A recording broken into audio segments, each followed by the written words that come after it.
খারান একটা খুঁড়ি আনে নামে হারবান না ভাই খুঁড়ি কয়টা নামলো? 15টা নামছে। 15টা নামছে না? আর কয়টা রয়েছে গাড়িতে? 3টে আছে।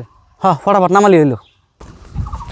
খারান একটা খুঁড়ি আনে নামে হারবান না কে বুঝে খুঁটি নামে হারুম না কেমন কথা কন? কে ইয়ারা খুঁড়ি নামাবো না কি করবো? ইয়ারা মিস্ত্রি, খুঁড়ি নামাবার খুঁড়ি তো নামাবোই। না নামে না তুমি কোন সময় তোমার বোনের ঘর দিবেন না গর্দা দেবো না কি করুম? তোমার বুদ্ধি শুনে আমি গরিব জামাইয়ের কাছে বোন বিয়ে দিছিলাম, আর আমার বোনের জামাই কামাই করে আর না, একটা গর্দা দিলে কি হবো? তা দিও দিম না নিজে ভিতরে খাইবেন নাই পরে না নাচা নাচি ভাই থাকে ভাবিছো না করতেছে ঘর দিয়ে জানাবো না, কালকে আমরা দুজন ইট বাড়াই যামগা, ইট বাড়াই না এনে আমরা ঘর দিয়ে নামনি, আর এই খুঁড়ি কটা নিয়ে যায় ভাবির একটা রান্ধন ঘর দিয়ে দেন। দেখছ আমার বোনের জামার কথা, দরকার পরে ইট বাড়া যা থাকবো তাও তোমার রান্ধন ঘরটা ঠিক করে দিবার কথা, আর তুমি নাকি তাকে হিংসা করতেছ। আর আজকে যদি তোমার বোনের জামাই কামাই না করা হারতো তোমার কেমন লাগতো? খারাপ তো না খারাপ লাগতো, ওটা তো ফট করে বুঝলা, এজন্য তো মাইসের চিন্তা করার লাগে। দেখো আমার বুঝতে ভুল হয়েছে, আর ঘর যদি দিতেছ দিয়ে দাও। আর ভাই আমার কথা কিছু মনে করে না জানি, আজকে ওনার ঈদ বেড়া জানাম না, আর যে কথা ঘর ঠর না ঠিক হয় সে কথা না করতে থাকবেন না ভাবি কি মনে রাখো, মানে তোমার বড় বোনের মতো।